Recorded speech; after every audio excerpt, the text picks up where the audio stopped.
¿cómo están? Un cordial saludo. Iniciamos este segundo bloque, hablamos del escándalo en Facebook. Este bloque va a ser femenino.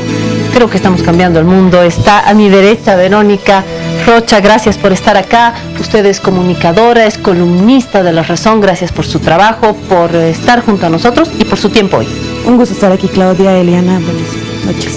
A Eliana también, buenas noches. Usted es ciberactivista, es también columnista de La Razón, amiga de La Razón del programa. Gracias por su tiempo. Experta, son sus aguas. Usted está cambiando el mundo. Creo que las mujeres estamos cambiando el mundo. Muchas gracias por la invitación. Bueno, si le gustan las voces femeninas, estamos bien. La siguiente media hora hablamos del escándalo en Facebook.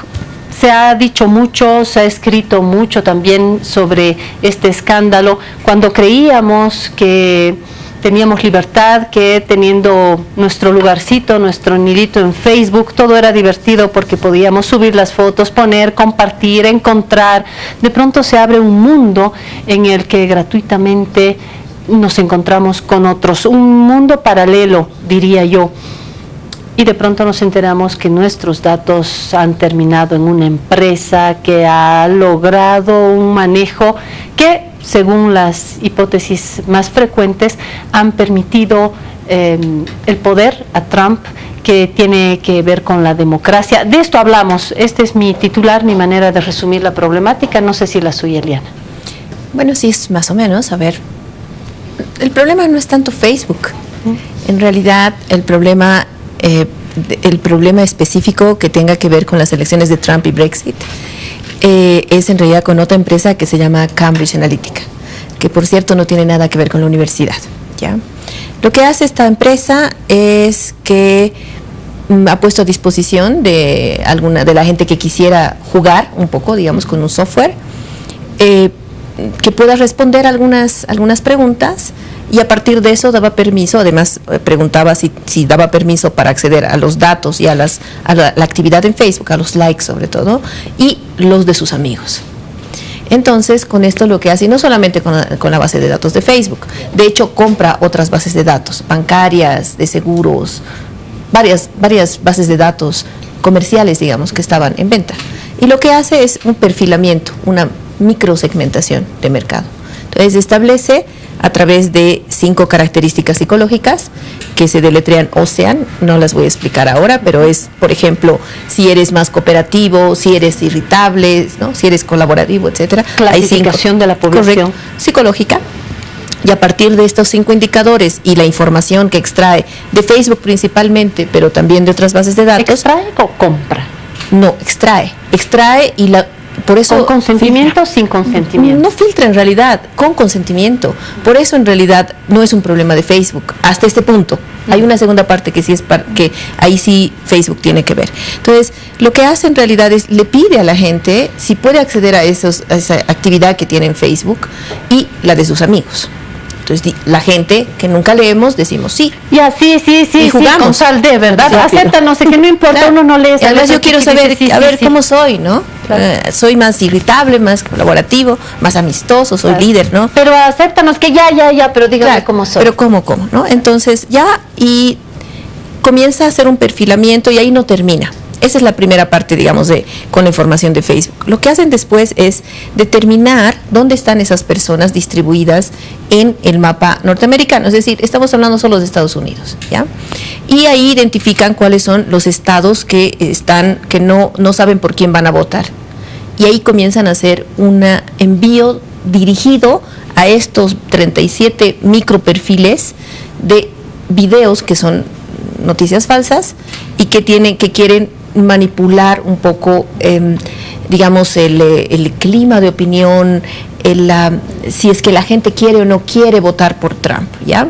No se puede medir si es que Trump ganó por esto o no, pero de hecho es una manipulación que, si bien está consentida por las personas no saben realmente a lo que están consintiendo. La segunda parte, y lo digo breve, así ya comenzamos a charlar, ya opinamos, es que dicen, a ver, un momento, aquí hay un tema en Facebook, tiene que venir Mark Zuckerberg a decirnos cuál es el rol exactamente de Facebook. Eso lo quería preguntar, porque claro, hasta acá medio que le hemos salvado la vida a Mark, Claro. No. ¿Y por qué está sentado ahí? Digamos, ahora sabemos que es así, pero antes de la declaración que ha hecho esta semana, no sabíamos qué tan era así. Entonces, realmente hay un consentimiento de las personas. Por lo tanto, Facebook ahí no tendría temas. Pero hay varios temas que se han ido debatiendo alrededor de Facebook. Por ejemplo, lo que llaman hate speech, que es discurso de odio. ¿Qué es discurso de odio? ¿Qué no es discurso de odio? ¿Quién dice que es discurso de odio y elimina el mensaje? Y ahí viene el tema de libertad de expresión. O temas, por ejemplo, como no es un leak realmente, o sea, no es está consentido. Ellos sabían que estaba pasando eso, le habían dado permiso a Cambridge Analytica. Cuando se dan cuenta, anulan. Pero ¿a cuántas empresas han dado el consentimiento, pero no se vende, para que quedemos claros? No se vende. Las bases de datos de Facebook no se ha vendido. Hay otras bases de datos que sí se han comprado. Y lo que hacen ahí es, bueno, comienzan a sacar todos los temas que están pendientes: racismo, violencia, todos los temas que están en Facebook y se vienen reclamando una posición de Facebook y no la teníamos. Por eso ha sido tan interesante la declaración de Mark Zuckerberg, donde además él reconoce que hay varios errores que ha cometido Facebook y que se da a sí mismo tareas para mejorar, e incluso abre la opción de que se regulen las redes sociales. Lo que se hace es mapear individualmente, si hago un resumen ejecutivo, mapear socialmente, se establecen las categorías, terminamos de hacer una radiografía de la población, establecemos también dónde hay huecos de indecisión y a partir de acá podemos actuar para inferir, aunque no se sabe, como en el caso Zapata, ¿no? Acá en Bolivia no se sabe cuánto ha influido o no, pero sin duda es un elemento que está sobre la mesa electoral y electoral. Y por otro lado tenemos un chiquillo de 33 años, porque 33 años para mí es un muy joven empresario, Mark Zuckerberg, que con esa cara de niño frente a los representantes de un lado y del otro en Estados Unidos, daba las explicaciones que él conoce muy pragmáticas frente a preguntas más políticas, también de orden de comunicacional y de manejo de la democracia, y lo veíamos a él decir, bueno, pero perdón, ¿y no cree usted que debería legislarse, verdad? Y de pronto él se encuentra frente a él, pero al mundo en verdad, frente a una línea en la que se supone que estábamos discutiendo de redes, que parecía algo técnico y no es técnico, estamos hablando de medios de comunicación, por eso las tengo acá, porque ya estamos discutiendo de asuntos que tienen que ver con principios de la comunicación, por no decir de libertad de expresión, de control de información y de democracia. Correcto, Claudia. Hay un titular en un medio argentino de una columna de opinión que hablaba del tema hace un par de semanas, que creo que refiere bien la mirada por la cual el mundo esta semana se ha centrado a ver qué es lo que pasaba en el interrogatorio que tenían los congresistas con Mark, ¿no? Y el titular dice democracia perforada. Ese titular de alguna manera resume el hecho de que, claro, yo no sé si han visto en redes sociodigitales, hay esta tendencia de, pero ¿a quién le importan tus datos? Tú no eres importante. Probablemente esto es un tema que puede debatirse a nivel usuario está muy bien, pero claro, el tema es la importancia que tiene globalmente. O sea, no es menor el hecho de que realmente algunas democracias, ahora se está hablando de la democracia norteamericana, y los resultados concretos electorales hayan sido literalmente atravesados por todo el mundo digital y la dinámica de las redes que vivimos constantemente y que efectivamente modifica muchos ámbitos de nuestra vida, pero que hoy en día ya se ve que se reflejan en resultados electorales, por lo tanto en gobiernos, y toma un nivel de alcance global que no es menor, ¿no? Entonces, si bien es cierto que comparto con Eliana el tema de que el problema no es Facebook como tal, ya hemos llegado a un límite en el que el escándalo global ha tenido que decirnos cómo estamos nosotros enfrentando esta comunicación cotidiana que tenemos a nivel relacional a partir de las redes sociodigitales y cómo está esto afectando nuestra casa grande política, que en general son las democracias estatales y la democracia global? Más o menos yo pondría un matiz, porque este joven empresario con cara de niño, 33 años, que responde a todas estas preguntas y pide perdón y dice, bueno, sí hay que normar, pero es más fácil para una empresa grande, va a perjudicar a las chiquitas, dice con una cara de inocente, cuando en realidad este empresario ha comprado grandes empresas para no tener competencia. Por eso también su carita cuando le dicen, ¿se ha dado cuenta que usted tiene un monopolio? Claro. ¿No? Entonces, y él reconoce por primera vez que es un Facebook. monopolio. Porque, o sea, hay 5 Big Tech, ¿no? Hay 5 empresas grandes que dominan Internet. De hecho, Internet social, digamos, o Internet de lo que vivimos socialmente, se divide en 2, Google y Facebook, ¿ya? Pero además hay 3 más que no es que vivimos tanto ahí, pero dominan nuestras vidas. Amazon, Apple y algo que no conocemos mucho acá, Alibaba, aunque algunos sí, que es la gran empresa china que le hace competencia y ya le ha ganado a Amazon. Estas 5 empresas tienen todos nuestros datos. O sea, el negocio de estas empresas, el negocio en Internet ya no es el comercio electrónico, vender música, o vender libros o ropa. El negocio de Internet son los datos. Y cuando nosotros estamos navegando en una página y la página te dice, por si acaso tenemos cookies y uno no sabe qué es, dice, te informan, no te dicen quieres o no quieres, te informan. Eso significa que están grabando de ahí para adelante, no solo ese momento, toda tu navegación, todo tu historial de navegación. O sea, el problema otra vez, y no es que, o sea, Facebook es terrible. Las cosas que han tomado, las decisiones que han tomado y la mirada que tienen para resolver con inteligencia artificial, por ejemplo, es terrible. Están deshumanizando todo. Pero no solo es Facebook. Y eso es lo sorprendente. Es Twitter, es Skype. Dime un servicio. Todos los servicios concentran tus datos. De esa manera dicen que son gratuitos. Siempre se ha dicho, entre la gente, digamos, en Internet, que si algo no tiene precio en Internet, en realidad el producto eres tú. Es decir, tú estás pagando algo con tus datos, con tu privacidad. ¿Qué tan valiosa es la privacidad? Esa creo que es una de las preguntas que nos estamos planteando. Y que no nace con el propietario de Facebook, sino antes. Estoy recordando un viejo libro en la universidad, La Tercera Ola, de Alvin Toffler, que en su momento para un profesor mío de teoría de la comunicación era el top y que casi toda la teoría de la comunicación se caía porque estaba Alvin Toffler, que sí nos da una pauta interesante y es el valor de la información. Ya decía Alvin Toffler, les estoy hablando de cuando yo era estudiante, cuando era joven y bella, ya se estaba viendo el valor de la información, de que uno va al supermercado y se registra lo que uno ha comprado, a qué hora ha comprado, qué producto al lado de qué, en qué momento, uno va al otro lado, se registra donde uno lava el coche, pasa por un supermercado, está la imagen. Es decir, que nuestra existencia de pronto no es sino dejar huellitas de nuestro vivir, y a partir de esta gimnasia uno logra perfectamente obtener una radiografía con mucho detalle, lo que es altamente peligroso. Es que allí en lo que apuntas, Claudia, hay un tema que no es menor y que también es histórico en términos de política. Siempre se ha tratado de preservar la esfera pública y cómo funcionaba, y pensaban que la democracia es un bien público que hay que cuidar. Y si tú te fijas, todas las legislaciones electorales que tienen que ver con campañas, que tienen que ver con periodos electorales, con medios de comunicación, etcétera, etcétera, antiguamente, hace muchas décadas, desde que la democracia se institucionaliza en el mundo, en el occidente, en Latinoamérica, ya trata de cerrar todos los canales de la intervención privada a este bien público, precisamente para cuidarlo, para decir, tenemos que generar igualdad de condiciones, todo tiene que estar medianamente controlado para que esto sea una real voluntad de la gente.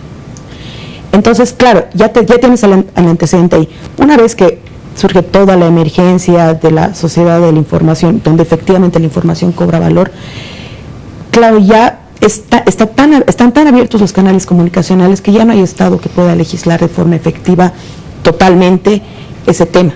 Entonces, obviamente aquí el tema de fondo es que tienes una empresa privada, y no una, seguramente serás las 5 que señala Eliana, que es experta en el tema, y algunas más pequeñas seguramente, que están lucrando con los datos, y eso a la larga está afectando nuestros espacios públicos. El tema de fondo es ese, la intervención de unas cuantas empresas privadas en la vida, la opinión pública, las decisiones y finalmente las democracias, cuando esto se supone que en política era un bien público que teníamos que cuidar. Entonces, claro, ahí surgen 20.000 preguntas que tienen que ver con cómo reacciona la opinión pública al momento de votar. Porque no te olvides que en las campañas electorales, lo que se hace ahora, que es la microsegmentación, la nanosegmentación, a partir de estos datos que se extraen, es una práctica totalmente antigua de la publicidad. El tema es que antes te demandaba mucho más esfuerzo delimitar cuáles son tus públicos, ver cómo hacías la propaganda, la publicidad, la cartilla, no sé qué. Hoy en día eso ya es es una cuestión totalmente tecnologizada, y la cantidad de datos aporta a que sea tan personalizada la propaganda, que la puedes tener tan cerca, y claro, con un nivel de ética realmente inexistente, diría yo, porque ya no existe la vigilancia ni la estatal, ya no, la pública recién lo estamos conociendo y entendiendo, y por supuesto lo que rigen son las reglas del mercado al momento de hacer campañas electorales, estrategias políticas, publicitarias, ¿no? Y eso tiene como resultado los gobiernos que tenemos. Ese es el tema que está realmente afectando la opinión pública global. De hecho, ya en algunos artículos ya se están leyendo expresiones del tipo infocapitalismo, tecnocapitalismo, porque esta es la nueva moneda y hay que volver a diseñar, no solamente en Estados Unidos, en todo el mundo. Este es un tema que tiene que ver con cómo vamos nosotros a administrar la información, nuestros datos, nuestra libertad, las democracias. Cuando usted hablaba, Verónica, se me ocurría que ya en la interpelación esta semana, ya algún representante norteamericano evocaba lo que están haciendo en la Unión Europea, que es comenzar a cerrar las puertas y decir, un momentito, aquí vamos a empezar a controlar, a cerrar, porque la información no podemos andar todos sin calzones por todo el mundo, ¿verdad? Porque hay riesgos.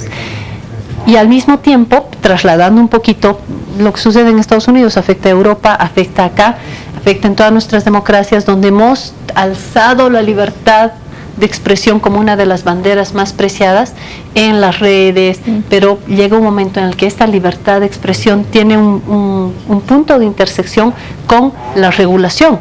No lo digo yo, lo dice este empresario de 33 años que ayer, después de pedir perdón, o esta semana después de pedir perdón varias veces, ha dicho, sí, habría que regular, ¿no?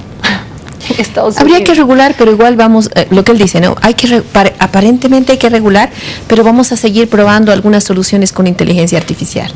Y la inteligencia artificial es la peor solución si hablamos de libertad de expresión. ¿Qué es la inteligencia artificial? La inteligencia artificial es computadoras aprendiendo de sí mismas. ¿Ya? Entonces le enseñamos a una computadora, hacemos un algoritmo en realidad matemático y lo que se llama ejercitamos al algoritmo. Entonces le damos casos y de esos casos va aprendiendo. ¿Qué significa? Lo que va a querer, digamos, Facebook es que haya un robot o varios robots que digan, que clasifiquen. Esto es mentira, esto no es mentira, ¿no? En noticias falsas.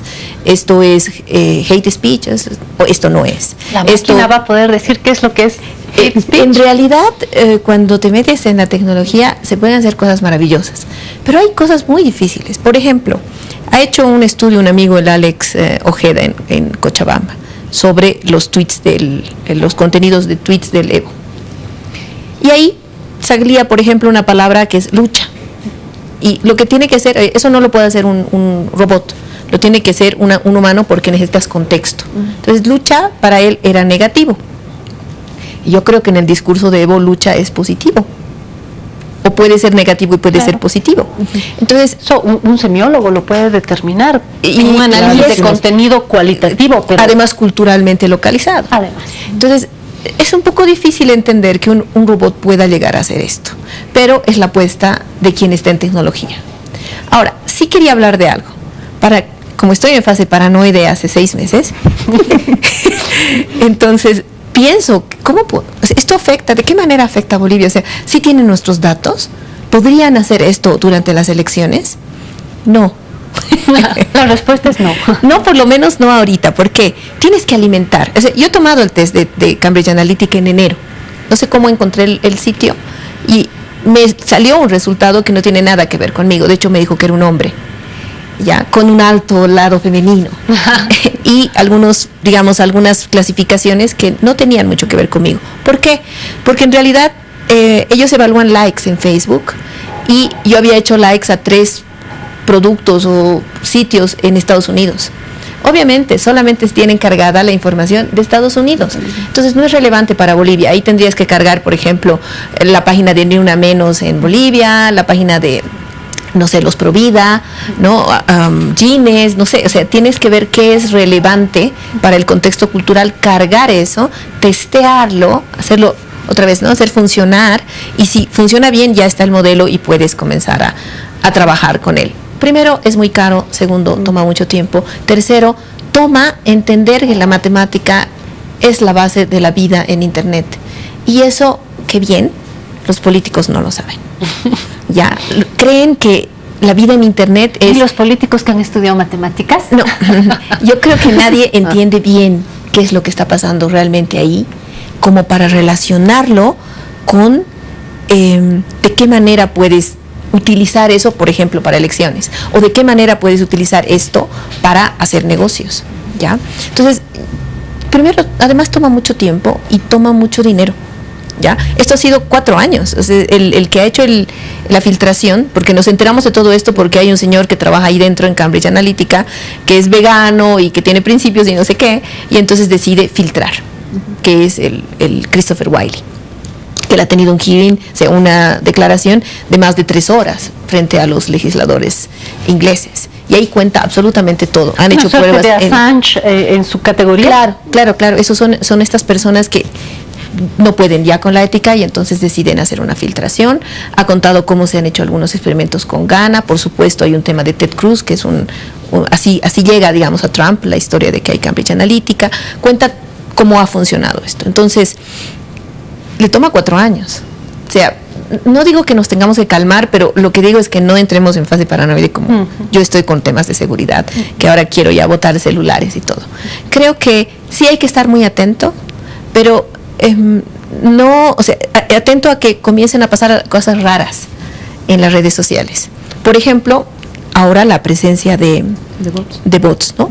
La gente ha estado mirando que en Twitter hay muchas cuentas falsas que están siguiendo. No entendemos para qué. Eso está bien, es bueno decir, me está siguiendo mucha gente, es raro, ¿qué está pasando?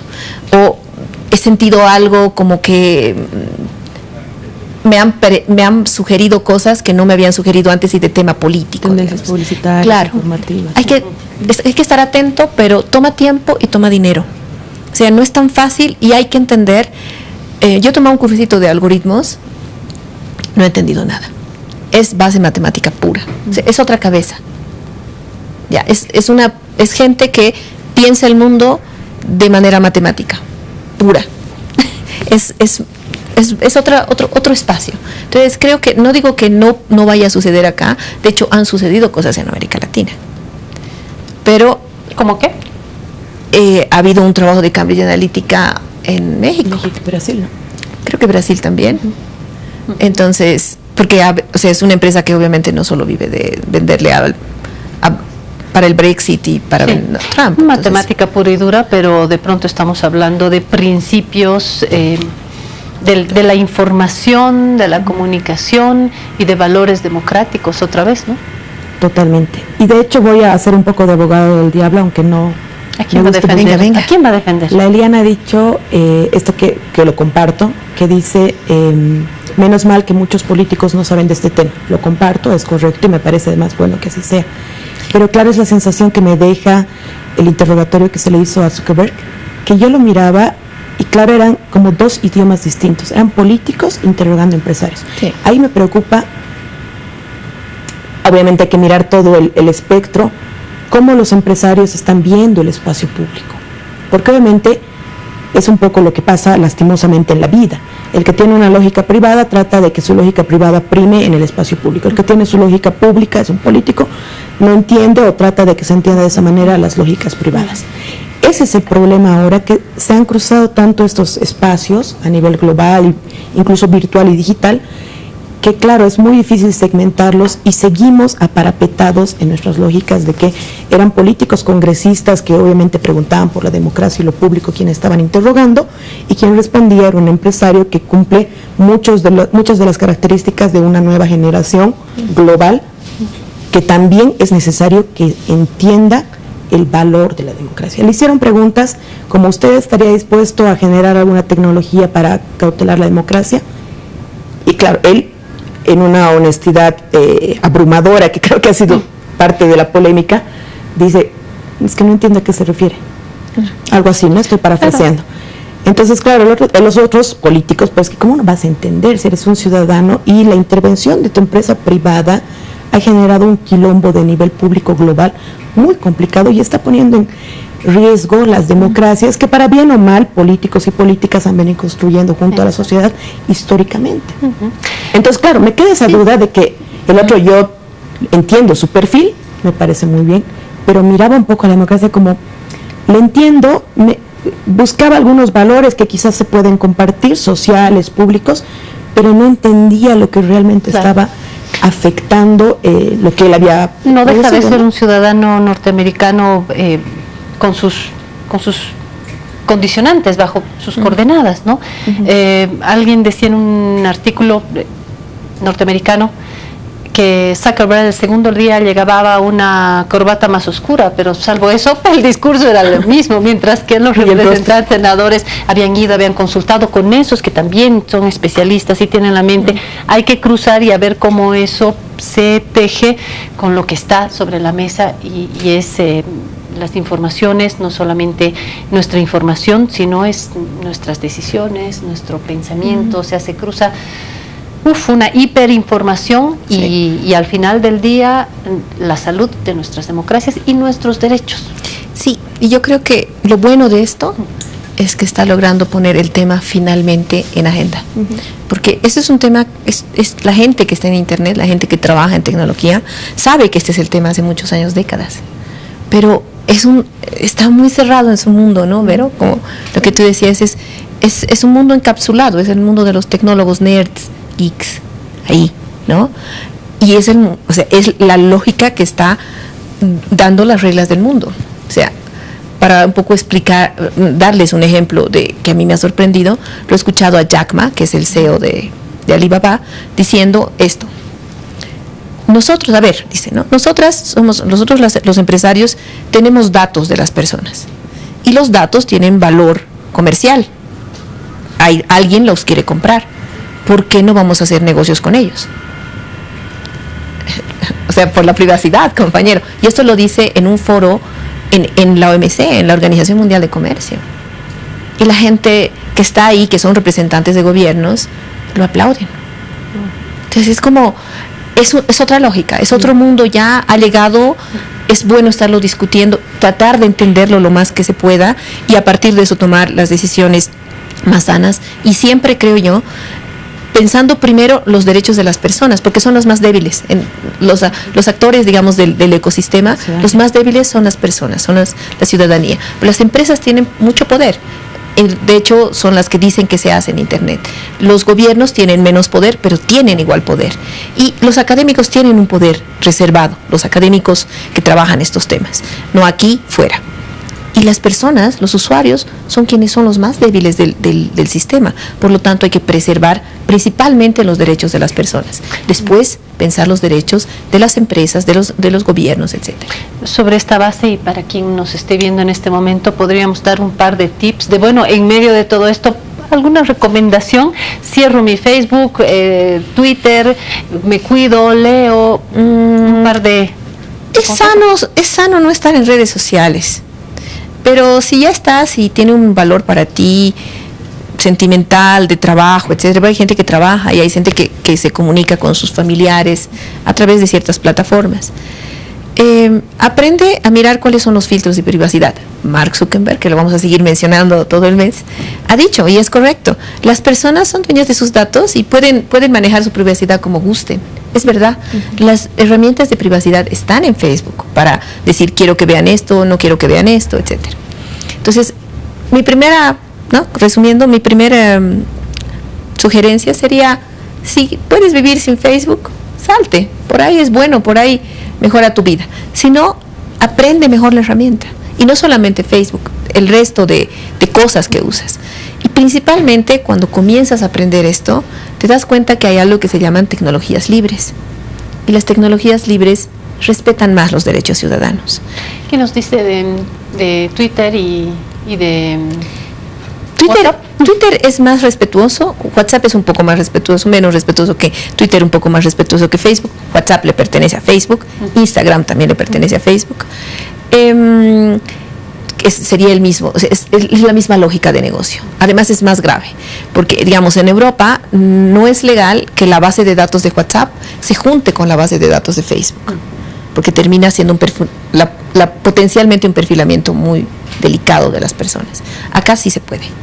Pero se puede tener un comportamiento, a ver, en WhatsApp, porque hay muchos grupos, ¿quién no está en el grupo de la zapatería, sí, del curso de los chicos, etcétera, etcétera? Tal vez tener cierto rigor en la comunicación. Sí, o sea, no compartas nada demasiado íntimo. Algo que tú no quieres que se sepa, así sea una tonterita, no lo digitalices. Si lo grabas, lo filmas, le sacas foto, ya está en algún lugar, normalmente. Y si no está, puede estar, porque está digitalizado. Estoy comenzando a asustar. Sí, estoy en fase paranoica. Y no tengo Facebook, yo tengo una vida real, pero tengo WhatsApp. Pero tienes WhatsApp y tienes celular, y en tu celular tienes seguramente un Gmail o y sobre todo tienes un GPS, y también a veces de tanto en tanto en tu WhatsApp te mandan un link extraño, haces clic, te has contagiado de un virus, alguien puede tener todos tus contactos, etcétera. O sea, etcétera. Si quieres, hablamos de años con 2 deditos que también va a empezar a... Sí. Que ya está. Es complicado. Voy a tratar de correr. Un poco para terminar la paranoia. Sí. Estaba recordando que hay un columnista del New York Times que revelaba que había utilizado esta aplicación había descargado del propio Facebook los datos que tiene de uno, ¿no? Que es una práctica que empezó a salir en redes sociales digitales. Y él mismo se declaraba sorprendido porque decía, no solo he encontrado mi información en Facebook, sino he encontrado también mi lista de contactos de mi iPhone. Eso por un lado. Luego, por el otro, no dejar de lado que en las declaraciones de esta semana, Mark Zuckerberg ha admitido que tienen información no solamente de la gente que está suscrita, eso quedó así como pendiente, como la gran bomba pero entonces, ¿cómo puedes tener información de gente que no está en Facebook? Si ya nos parecía escandaloso el hecho de que tengan de la gente que habíamos dado y aceptar a los términos y condiciones, lo otro ya era tremendo, y él quedó en mirarlo, en ver cómo se iba a solucionar, en ampliar información, porque más las respuestas eran muy escuetas. Pero volviendo al tema que decías, y ya para concluir, tiene que ver un poco con yo comparto mucho que esto ha servido finalmente para pedagogizar sobre el tema, y eso no es menor. Este era un tema que se hablaba hace muchos años, por lo menos en nuestra pequeña sociedad digital boliviana, pero claro, no tenía tanta relevancia. Hoy en día que tenemos titulares a todo nivel, que tenemos este programa y demás, la gente ya está mucho más consciente de qué pasa realmente en Facebook. Y esa conciencia no es menor porque te aporta a hacerlo realmente, tener una comunicación más responsable. Yo creo que vamos a volver más tarde que temprano a las instituciones y a fortalecer las instituciones menos digitalizadas, porque vamos a entender que desconectarse también va a ser una virtud en la sociedad del futuro. Y vamos a volver a tratar este tema en esta mesa, en La Razón. Quiero agradecer a Eliane Quiroz y a Verónica Rocha por la información que nos han dado. Son dos columnistas de La Razón. Le invito a usted a seguirlas en sus propuestas quincenales. Le invito a leer La Razón, le invito a seguir con este tema. Esto no hace sino comenzar, y yo ya me asusté. Ojalá tomemos las previsiones necesarias, porque es un valor actual, es nuestra información, es nuestra vida, y no sabemos, si no sabemos comportarnos, ponemos en riesgo no solamente nuestra privacidad, sino los marcos generales de nuestras democracias.